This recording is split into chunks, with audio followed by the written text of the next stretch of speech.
So we do want to welcome the Threshold Singers and also Eric and Melissa. Now, as we begin, Eric will kind of serve as the coordinator for the program this afternoon, and also Melissa. So after we begin, we'll turn it over to them. But what we're going to do is begin with something a little different today. We're going to begin in a meditative posture. So if Suzanne and the singers will get ready, we're going to let them sing us into the beginning of our program. And we will begin our program that way that I think will set the tone for what we're going to be talking about today. So at this point, we'll invite you to begin.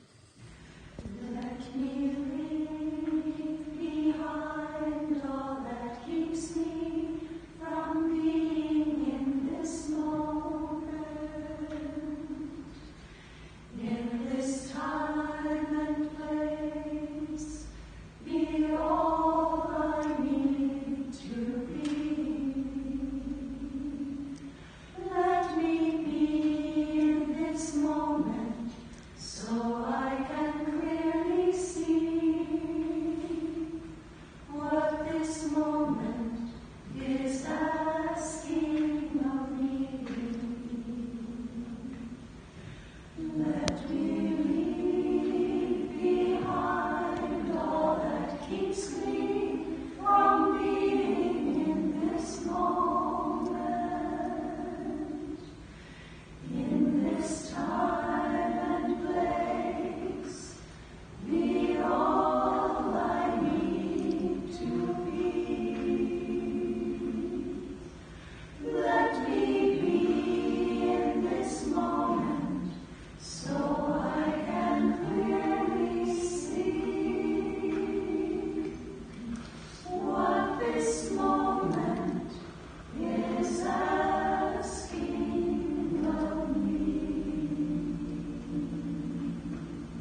Thank you all so much for joining us today. My name is Eric Trumbauer, and I'm one of the managers of volunteer services with Penn Medicine Hospice. I've had the privilege of working with the Philadelphia Threshold Singers for about the last 4 years now. I've been working with them and supporting their efforts to bring a soothing music to the bedside of our hospice patients. As their program has grown, so too has Penn Medicine Hospice. We are lucky to hold a music therapy program that consists of 2 music therapists who visit our patients and another 3 who visit with our bereaved clients. Music, as we have just experienced, is a very powerful force. Today, with the help of the volunteers from the choir and one of the music therapists from the hospice, we're going to explore 2 different approaches in utilizing music during life's transitions, particularly the end of life. Though each approach starts in a different arena, one more spiritual, the other more clinical, they often find themselves in the realm of the mystical as our work with death and dying leads us down some very interesting paths. Through a series of experiences, stories, and lecture, our hope is that you walk out of here today with a greater appreciation for music as a tool for exploring some of life's more profound moments. Transitions are a natural part of life that can be difficult to manage and understood with more than can be understood with words alone. As we move through today's presentation, I invite you to contemplate some of your own life's transitions and how words may not have been enough to fully grasp and articulate the experience. Please welcome the Threshold Singers.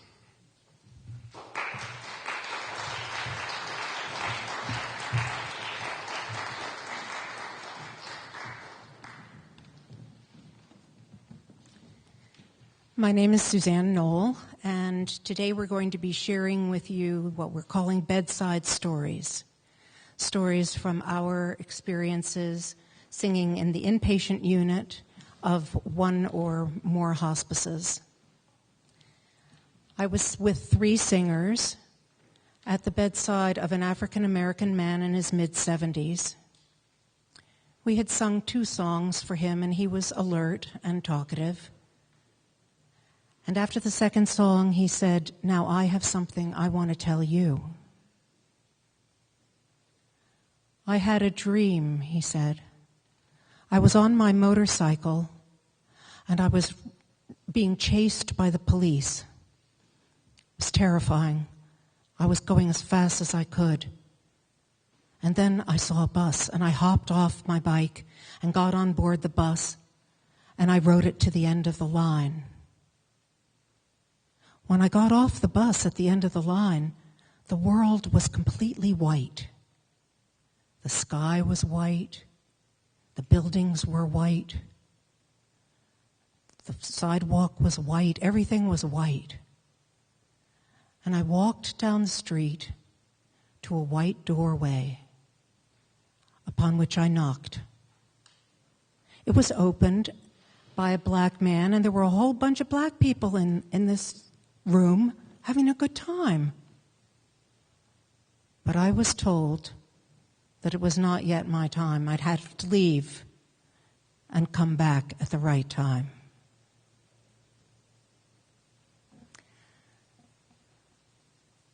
The next song that we're going to sing is one that it occurred to me to sing to him after he told us his dream. I think you'll see why.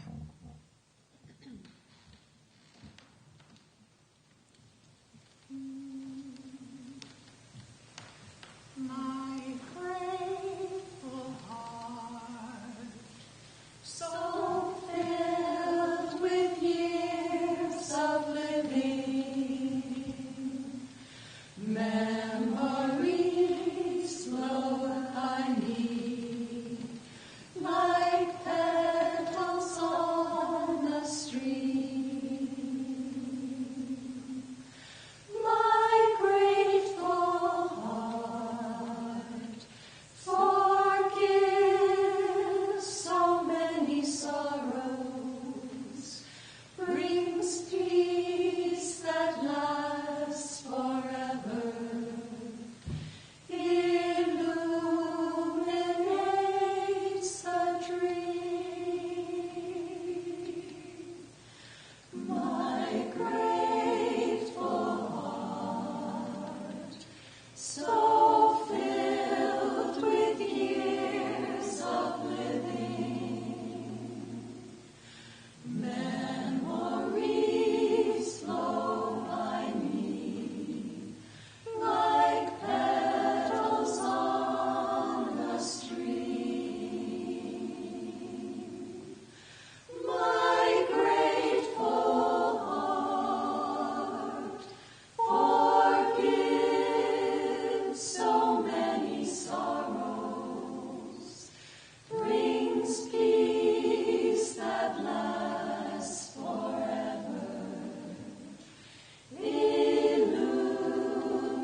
The next story is one that I call the iron filing story. Sometimes when we enter a room, we don't know who's going to be in there. We just knock on the door, and somebody says, "Come in," and we enter. And sometimes it's just a solitary patient in a bed with nothing except a little bit of food on a table. Other times, the room is filled with people, with visitors, family members, loved ones. In this case, the iron filing story, we knocked and entered a room, and there were maybe 15 or more people, most of them standing, a few of them sitting. They were talking to each other. They were using computers. They were on their phones, talking to people. They were texting. And there was an energy in the room of tension and uncertainty and fear. So I looked at the patient in the bed, and they were lying alert. One person was visiting with them, and I approached her and asked, "Would you like us to sing a song for you today? The singers are here. We come every Friday." And she looked at me and she said, "Oh, yes, that would be wonderful." And I said, "Okay, I will bring in the other singers." And we sing in groups of 3 or 4. So we came in, and we had eye contact with the patient, and we started singing a song. And as we sang, the room began to kind of set up like iron filings when you put a magnet under them. All at once, people started shifting their attention to us and the patient, setting aside their phones and their computers. And pretty soon we had this arc of people surrounding the bed,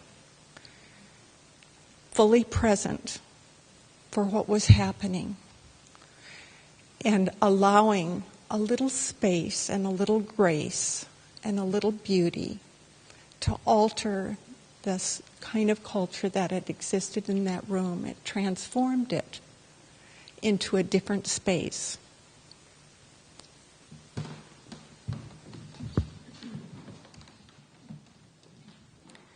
This next song is called Mojuba. It's from the Yoruba tradition. It calls in the ancestors in that tradition. And the Yoruba belief is that life and death is a continuous cycle, that we inhabit different physical bodies as our spirit evolves to transcendence.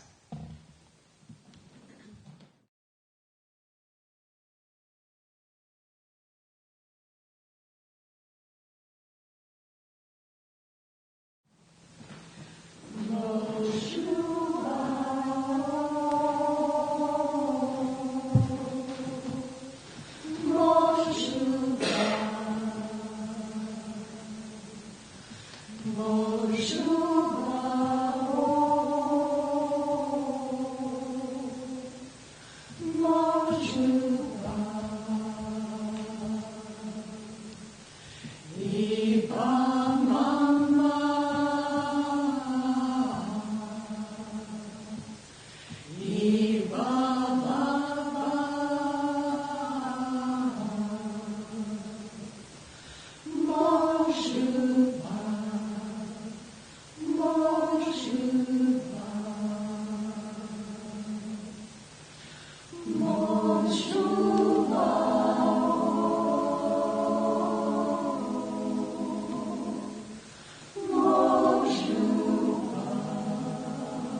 So I'm Melissa. I'm one of the music therapists on staff at Penn Medicine Hospice, and I love to hear the whole choir. I've never heard all of them together.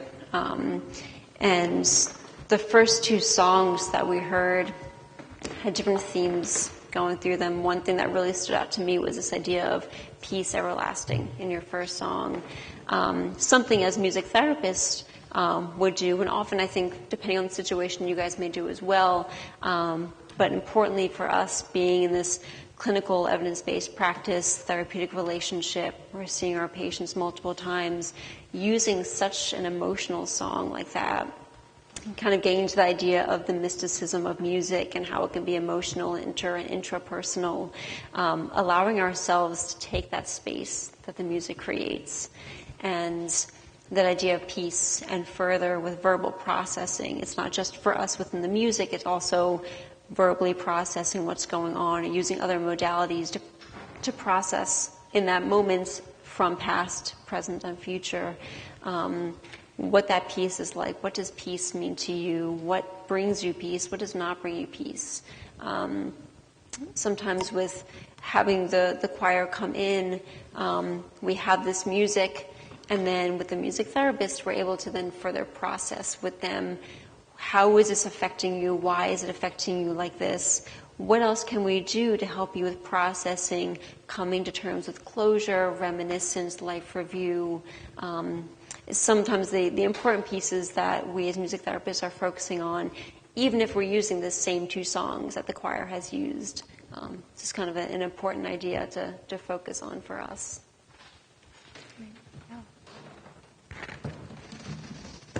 One of the most powerful experiences that I've had singing at the bedside happened at Penn Hospice at Rittenhouse. We were going from room to room singing, as we typically do, and we came to find out that a woman had passed in one of the rooms. It turned out that she was the matriarch of a large family, and the chaplain invited us to sing in that room. When we walked into the room, there were at least 15 family members, if not 20, people of all ages.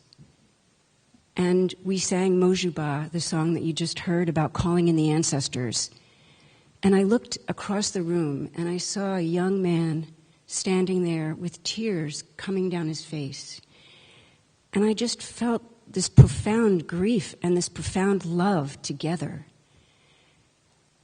And I felt so honored that we could bear witness to this family at this particular moment, and that we could sing for them. It was truly sacred space.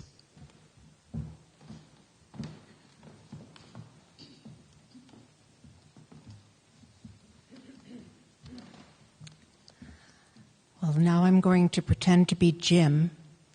Jim is a dear and wonderful man who sings with us. And he has a story that he wanted to tell today, but family priorities interfered with his ability to be here. So this is Jim's story. One of the hospices that we sing at has a lot of Medicare and Medicaid patients. And Jim frequently goes there on Sunday mornings and has often spoken about how moved he is by the rooms in which there is no evidence of anyone caring for the person who is in the bed. No cards, no pictures, nothing that gives a visible reminder of loved ones paying attention to that person. And last summer he told a story of a gentleman who was covered with tattoos in the bed, not terribly old, and there were no particular family mementos by his bedside. And what Jim thought of to sing for him is the song that you'll hear next, called Angel Wash, in which beautiful one is what the person is called. And Jim says that he doubted whether anyone had ever told this man that he was beautiful.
We sing at hospices, but we also sing at a place where I happen to work. And I am a nurse that works in adult daycare near here.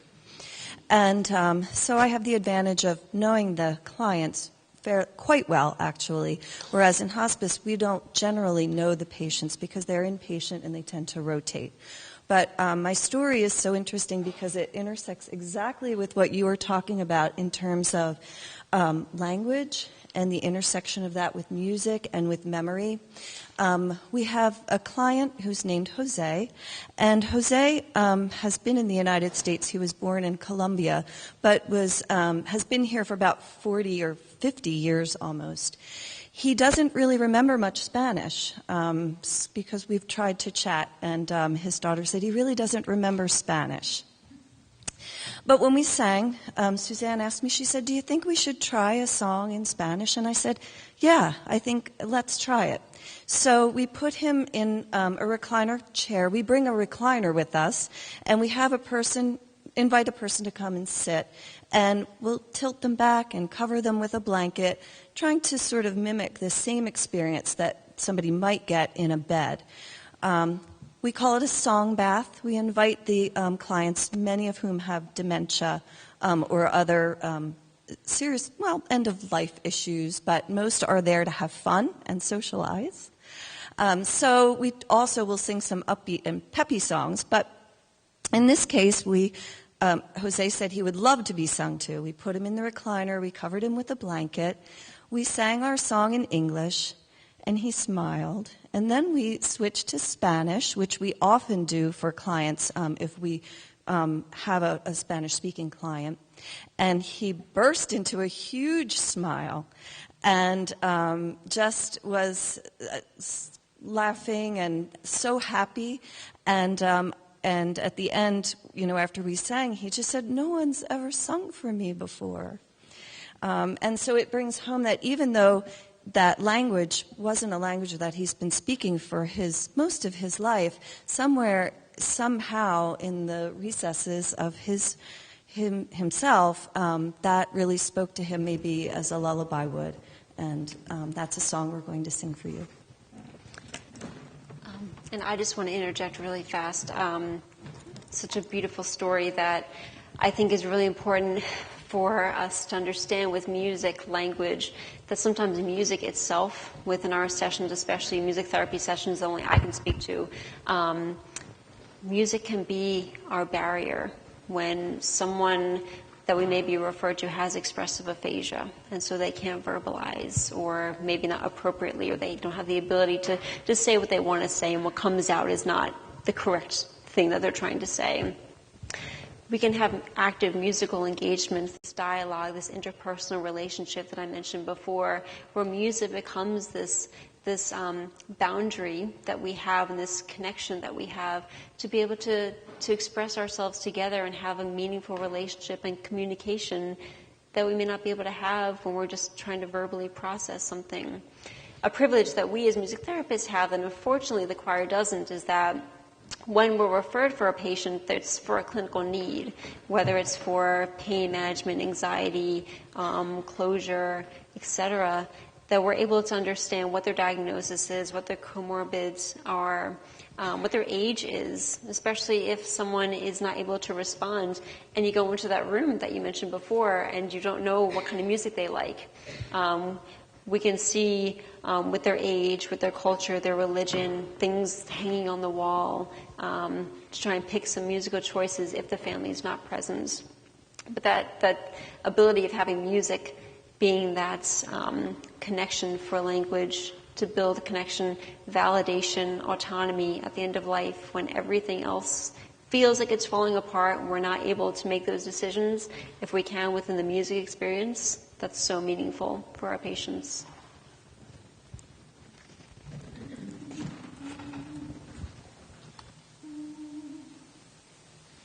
So many angels all around me. So many angels, it's you I see.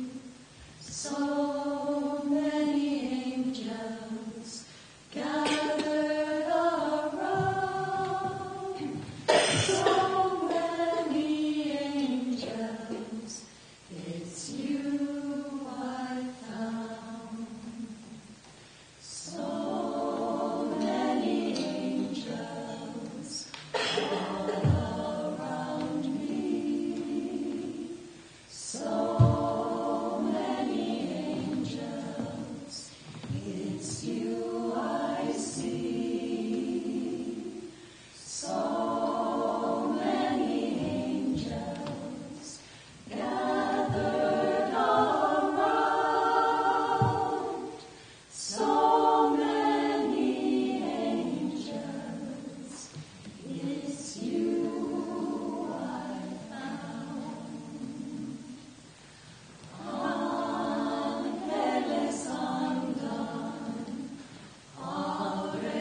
So, as I mentioned, I am one of 2 full-time music therapists at Penn Medicine Hospice. You have to be board certified, all the training you have to go through, but I want to start my portion of the presentation with a song that I used. I haven't used this too many times, but there's one story that really stands out for me. I'm going to give a brief little snapshot of what that experience was. Oftentimes, we are using music for a certain reason. We're not just doing songs and entertainment. We're never referred because someone likes music. There has to be an underlying clinical need. Some of those needs I mentioned earlier. Of course, there are many more. This song is called Then You Can Tell Me Goodbye. And it was adapted for the space. This patient had become unresponsive. I had been seeing him for at least 6 months, always one-on-one.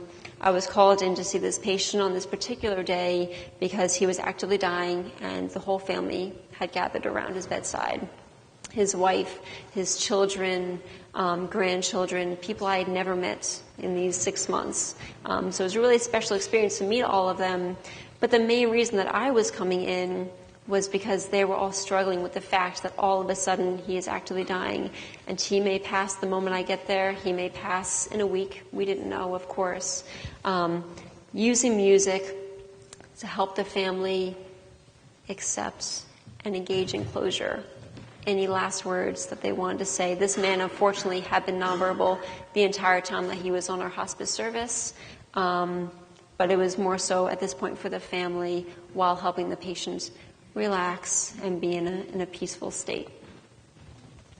During this song, I invite you, if you're comfortable, to either shut your eyes, to stare blankly ahead with a soft gaze, or you can watch me play, of course. It can be an uncomfortable experience, but I love to encourage, if you want to shut your eyes and imagine yourself either as the patient and you're at the end of your life, and what does this music feel like to you? Or as one of your loved ones or friends that's in the room. And this is a different musical space and different feeling, but it's all inclusive within this one room together.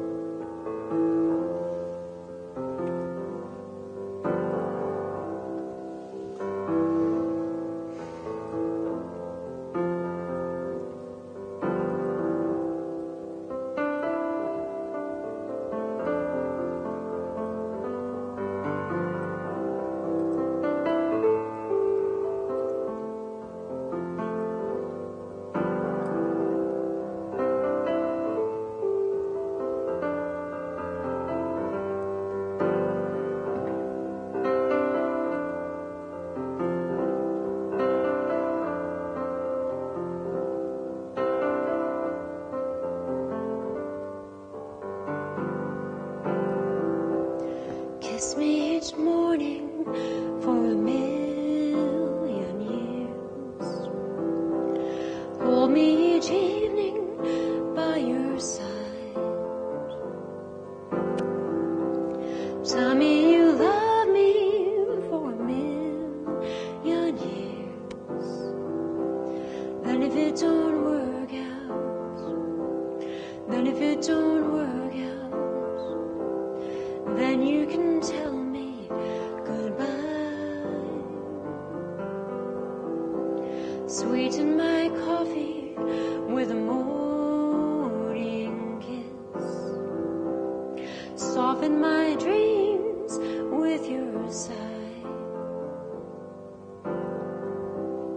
After you loved me for a million years, then if it don't work out, then if it don't work out, then you can tell me goodbye.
So that song was chosen for a few reasons. It was played in a certain way based on how our patient was breathing, his respiration rate. If you hear the original recording, I think it was a little bit faster, but we're always adapting our music based on physiological state of our patient, whether we can see the monitor for their heart rates, whether we can see the respiration rate if it's not too shallow, but also the date of the music and the age of our patient. So something that was age appropriate for him, but also that theme for the family. So all these factors that we're thinking about, we're not just coming in and playing music and having a fun time and then leaving. It's a lot deeper than that. During that particular experience with that song, I had the patient's daughter next to me, and during all of the songs that we did, she would cry throughout the entire thing. And then the music would stop, and the family would start sharing stories and laughing, and it was this beautiful ebb and flow of tears and laughter and stories and silence. And I think that is so important within our sessions. Of course, this is just one experience at the end of life. Oftentimes, we are not able to get a call that says, hey, family is here, patient is actively dying, can you get here? Unfortunately, usually by that point, they've already passed. Maybe we saw them the day before, and every session looks different. A big difference, I think, with the threshold choir is that they're often, because they're in the inpatient unit means that the patient is coming in for unmanaged symptoms, maybe they're actively dying, and so they often see them once, maybe twice. For music therapy, it is this clinical relationship, it is therapy, it's music, it's verbal processing, so it's something that we're seeing the patients sometimes once, but often for months. I have some patients that I'll see for over a year, and so we're building that relationship to meet different goals, objectives, interventions that we're working on for whatever the clinical need and the referral was for. I have patients that, because I'm on the clinical team with our nurses, our medical directors, chaplains, and social workers, I need to make sure that music therapy has that evidence-based practice to it. So why are we in there? How are we showing that there's a decline? Because unfortunately with hospice, it's always going towards that decline to keep them on service. So what I love about music therapy is with the research that we have and the ongoing research that we're always working on, there are some things that we know, neurologically especially. I often engage actively with patients, and that's why that one song is great. I wish I could do some other interventions, but I need other people. But active engagement, so bringing in other instruments. I have a lot of patients with dementia, and they love to play instruments when they still can. And so a baseline, I may see them where they're able to maintain a steady beat. They're able to play a maraca or a hand drum. And I can document through time, through our interventions, that now they're not able to maintain a steady beat anymore. And that's a big sign of neurologic decline in patients with dementia or other neurodiagnoses. Increased weakness, not being able to hold an instrument anymore. Confusion with, I know I've seen this instrument before and I could bang it, but now when I come in, I see that they don't know what to do with it anymore. So it's, again, not just within the music. That experience is so important, but then when it comes to showing efficacy, what are we actually seeing on the more scientific clinical side that we can bring to the table for our team are such important things. Another thing that I think is extremely important, and I know that you guys are watching this too with your patients, is a contraindication of music. We often hear people say on the outside world that music can do no harm, but I disagree greatly. I love that you guys are laughing because you understand. I have an example of a patient that I saw many years ago who was initially referred for my service because he loved music. And when he used to live in the nursing home before coming home, he was always that guy doing karaoke, engaging all the music activities. And so we thought for him, he has agitation, he is socially isolated, maybe music therapy can be great for him. And of course I agreed. When I got to his home with his spouse and his son, we had talked about music preferences. And that's always what we're focusing on initially, music preference. and building the relationship through the music. This man had initially what I thought was positive engagement, that he was tapping his hand on his leg during the music, mostly flat affect, so I couldn't get much response there. But then I got a phone call from the son later that day, and he said, after your session, he was extremely combative, physically, verbally. I don't know what happens, but let's try this again, maybe do some different things.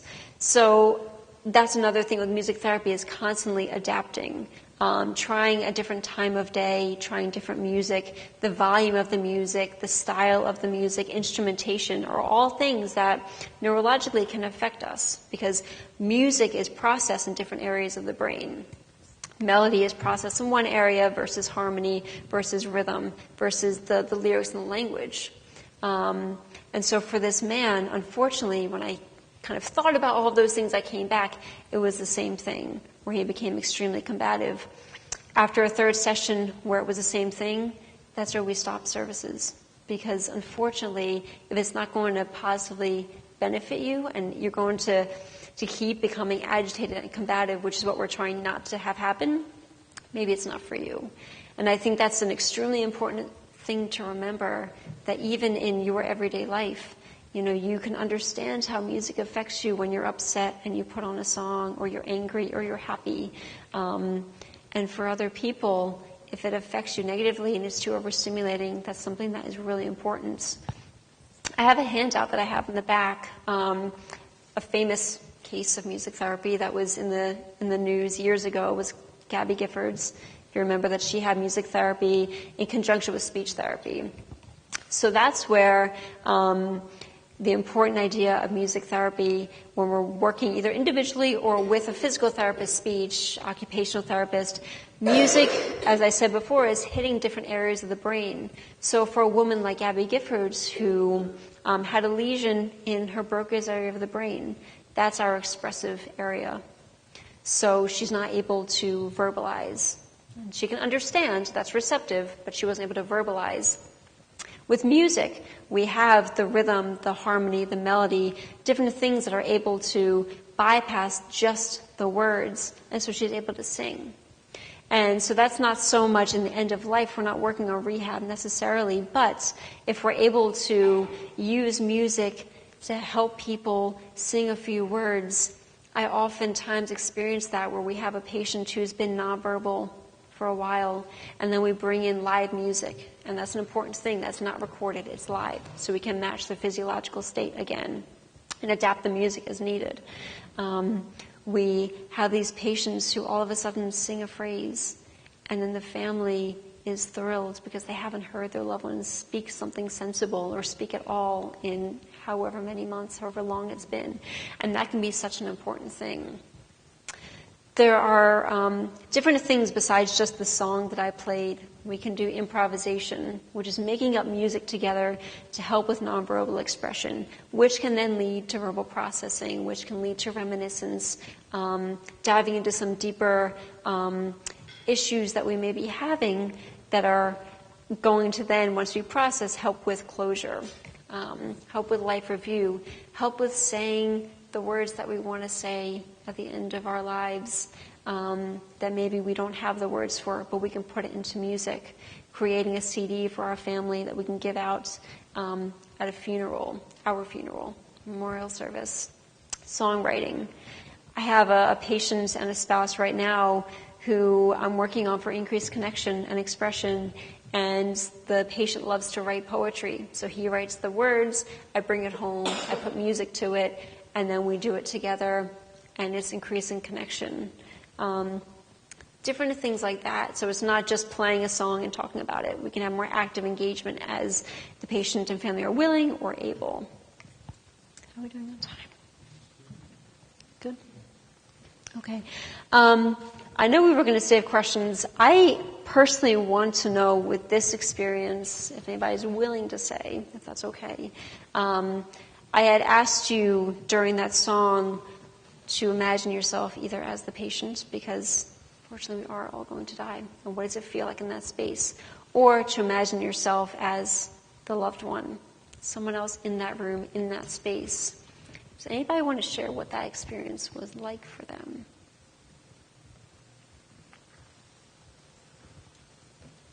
Sure. Yeah, I was imagining a very dear friend of mine who's in perfect health.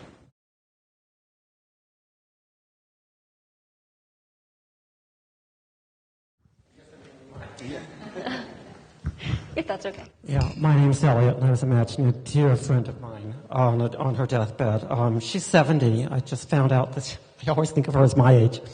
But she's in perfect health, absolutely, and meditates all the time. So anyway, I just took you up on that invitation, and I was in tears.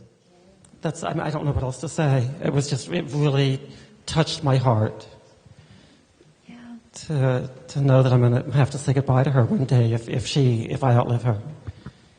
Yes, and I really appreciate you bringing that up, because that's not an easy experience to have and then further to share with a room full of people. It's an idea in therapy that we often have. That's transference, countertransference. It is huge in music. It really is, whether you're going to process it or not.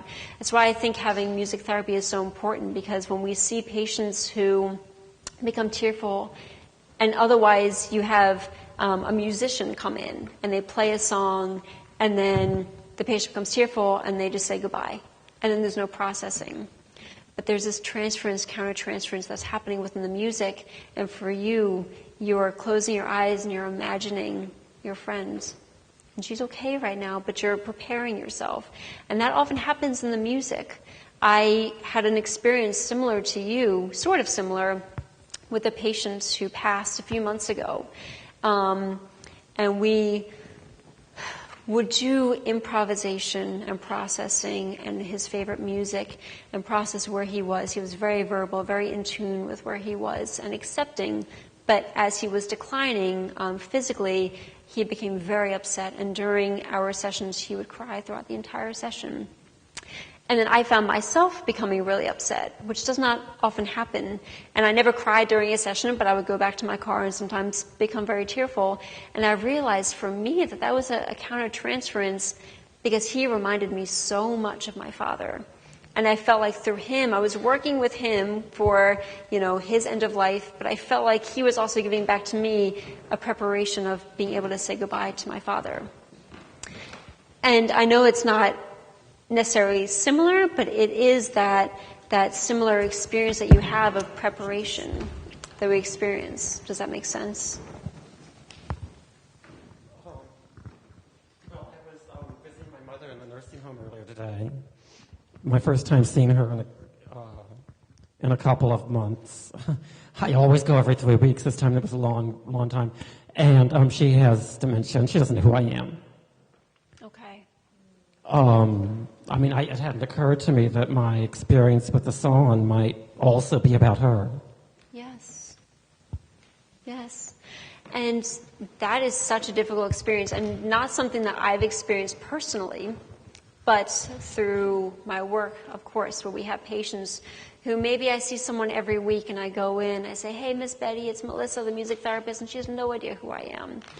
And that's okay. But when it's more of a personal relationship, that can be really difficult. I often have my family say, I don't know how you guys can do it. You're working with people at the end of their lives in hospice. How can you do this every day? And I remind them that we get to come in and leave, and you don't. And we don't, it is an emotional practice, but we have that boundary. You with your mother, you have this amazing relationship. She's your mom, and you're her child. And I think when you go in and all of a sudden she doesn't know who you are, how do you process that? How do you deal with that? And that's where music can be so amazing. You may not be using live music. You're not a board-certified music therapist. But even recorded music, if you know that your mom's favorite song was Que Sera Sera, and you bring that to her, and then she starts singing along, or even if you don't, and you both are just listening without singing, and you're able to hold her hand and help calm her, That can be a really, really important experience to have.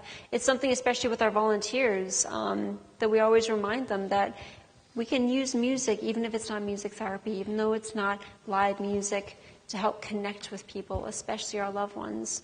How can we make the end of their lives more valuable, more peaceful? And that in turn will affect us, right? Maybe something to think about. See if I can somehow get a cassette or a CD or something. Take it with me and play Take My Hand. Yes. Sing that, Jesus, take my hand. Beautiful. Precious Lord. I think we'll transition a little bit into questions and answers. And one thing we're doing today is looking at the different approaches of using music. As you can see, the Threshold Singers are in a different setting sometimes than a music therapist, and they have things that are similar, things that are different. And so that is something that we're looking at, and you can address questions to either one. We have Eric here and Melissa, who work more kind of from the clinical end of it. We have Suzanne and all of the Threshold Singers who have more of the sort of the mystical and spiritual. So why don't we open it up for any questions you might have, and you can direct them to any one of the people up here. So what are your thoughts? And you can share maybe your experiences during this time we've had together. Just as Melissa pointed out, it'd be nice to share experiences that you might have had. So, yeah, Judy? Number one, have you ever been there when singing when somebody passed? I think it would be a lovely way to go. Yeah, and I don't know if Suzanne wants to take this too. I have one experience that really stands out to me. It was a patient who had passed right as I knocked on the door. And I didn't get the email because I was driving, but our nurse and our chaplain were already there. So they were there moments before, patient took their last breath, and the whole family is there. So I get there, and it's that experience where, okay, he's passed, do I stay? I don't want to overstep. But the wife would not let go of my hand. And we had only had one session together. And the first song I played happened to be his favorite song, which I believe was Amazing Grace. He was very religious. And so she's crying, and she refuses to let go of my hand, which is okay, because sometimes human touch is extremely important. And so I offered, because, you know, he wasn't going to be picked up yet, his body, the family wanted to stay. The son was lying in the hospital bed with him, refused to get out. And so we had this family already surrounding him. And even though he had already passed, I offered to play his favorite song as one last goodbye to send him off. And she agreed, and we all sang Amazing Grace for him once more. The son in the bed, the wife at this point was holding his hands, family members crying. The nurse left the room to give us our space. The chaplain, I think, may have still been there. But just creating that one last space and time together, and that's what you remember. Instead of the chaos of, oh my gosh, he just passed, I have to call hospice, I have to get my things in order, we have this experience of singing together and letting him go whatever happens after we die. We're able to facilitate that together and have that space together, and that's what they can remember. It can be a really beautiful thing. We had an experience one day at Penn Hospice where when we first came in, we usually check with the staff to see if there's anything we need to know about any particular patients, whether to sing for them, not, etc. And the social worker said, oh, you should first go into room 42 because he's going home today. So we go down to room 42, and there's a visitor in the room with the patient, and unwittingly I said, well, we understand he's going home today, and so we'd like to offer a song or two if that would be agreeable. And the visitor said, oh, I had no idea he was going home today. So then I felt terrible, like, oh dear, I guess I wasn't supposed to say anything. But we went ahead and sang, and so that was our first stop, and then we go all the way around the unit to offer music to the other rooms. And before we leave, we hear that a patient has died down at the other end of the hall where room 42 was. And I realized that, he had gone home today. And the woman who was his relative was very upset, and she was coming down the hall towards us, and we sat together in a kind of an open area where there's couches, and she said too, I guess you knew that he was going home today. Other questions? Yeah. Get you the mic.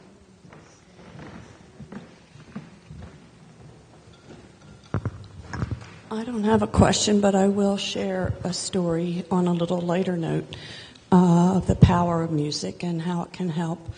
My late husband had hospice services, and early on, he had always been a very active, strong man.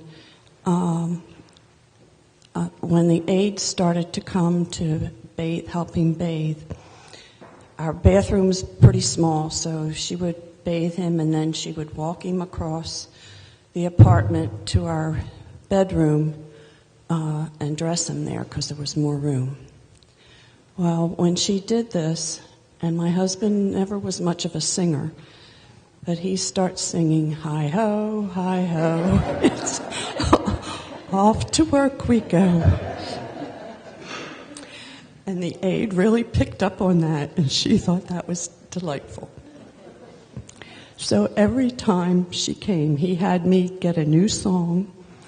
I would look up the words on the internet, and I would type them out, and he would sing to her every time. That's so wonderful. Questions? Yes. I have one more story. I used to take communion. I don't want to scream. I used to take communion from St. Paul's down to Cathedral Village. And I went in one time, and the person who was in charge, they had this group of people sitting over there. And I told him why I was there, and he said, well, we're singing Christmas carols right now. They all had Alzheimer's. We're singing Christmas carols right now, so you have to wait until you can give her the communion. And so I stood there, and I watched those people, and every single one of them was singing Christmas carols. Mm-hmm. One thing I'll mention about those two stories that can be so profound with music, music therapy if you have it. Christmas carols, we hear that from day one, in school. And so music often that I'm using, especially with Alzheimer's or dementia, it's music that's important to them in their earlier lives. When they were children, adolescents, that is what is really ingrained in your brain. So even if they had a favorite song that they heard when they were 50, the songs that are from their childhood, teenage years are what's going to stick with them. And so I love that you had that experience to see that. Oftentimes I'm referred to go out with the aide because nobody often likes when the aide is there. They're getting you undressed, especially, you're losing your autonomy, your sense of self, that validation of course I can dress myself and bathe myself. Your dignity. And now you have someone else who's seeing you in your most vulnerable state. But oftentimes, too, people become really nervous, and we have to get you on the toilets, or if the wound care nurse is there, we have to change a wound that's on your buttock. I can come in and do a joint session, and so we're focusing on the music, helps relax us, we're distracting ourselves, and now we're able to help the wound care nurse do what she has to do really quick, and then it's decreasing our pain perception, or just distracting our minds so that while someone is bathing you, giving you a bed bath, we're focusing on something that's much more positive and pleasurable, which can be so important for people.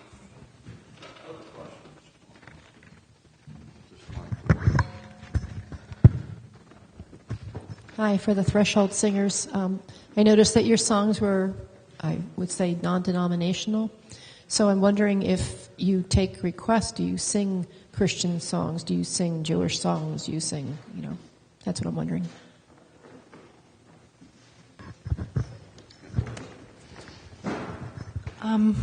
We don't often get requests because probably 50 or 60% of the patients we sing for are non-responsive, uncommunicative.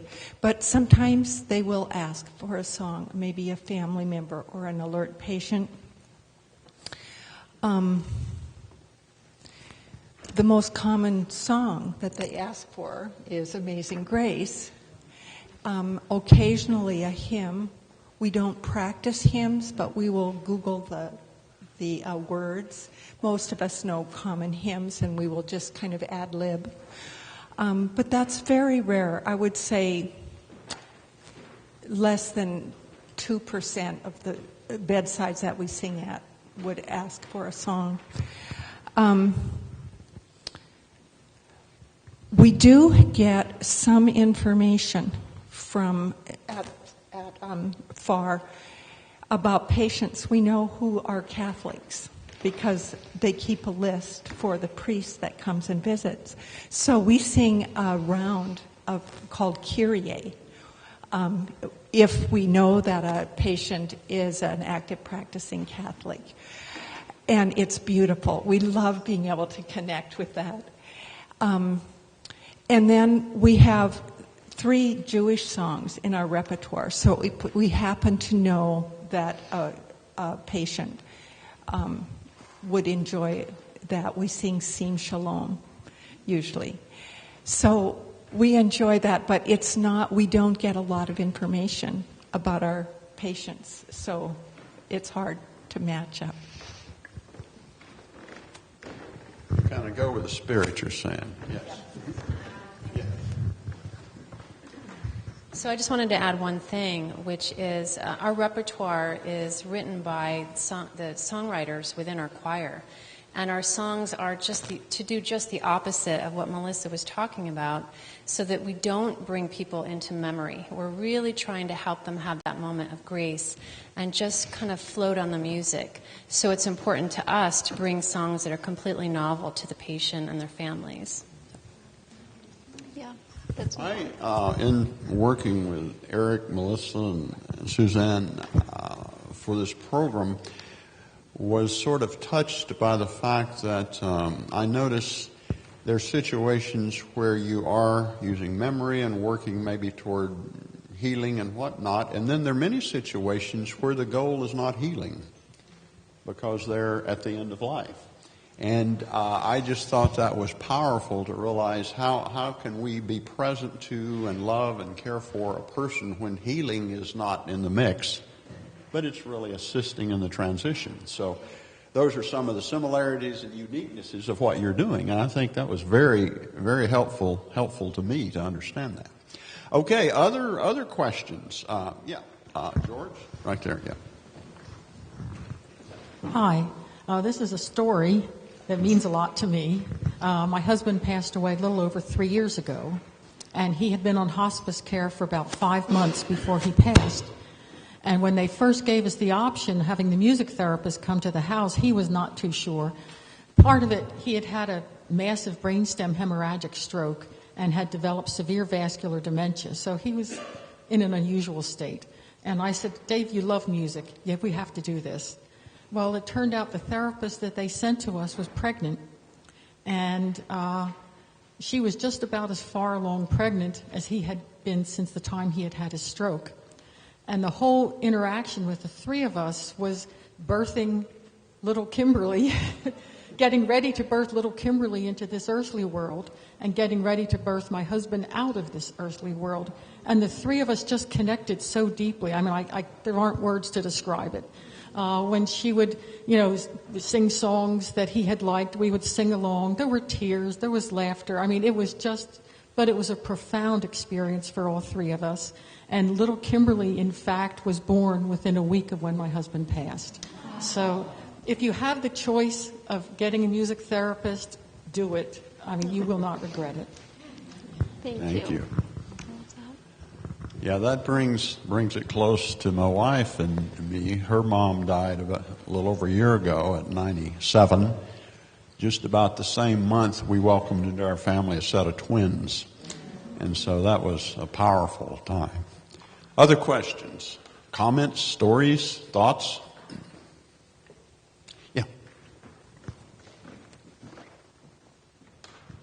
I failed to comment to say thank you because you're the Threshold Singers. You're the cadence. It's just like your music just comforts it. It's just really beautiful. Thank you.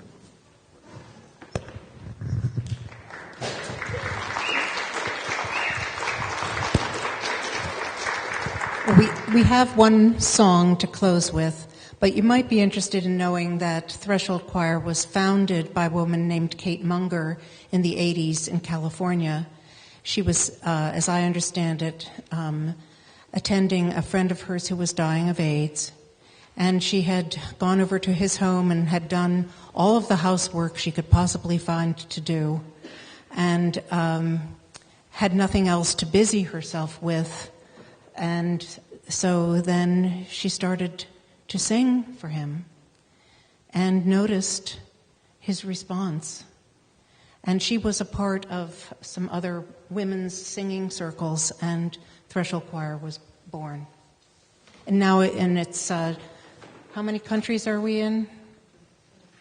Well, we're around the world now, and so it's really grown. So you'll sing us one more, and then we will kind of wrap up. But keep in mind that the Threshold Singers and Eric, Melissa will all be here to talk with you and to share your stories and experiences for a while afterwards. So we'll let you close us out.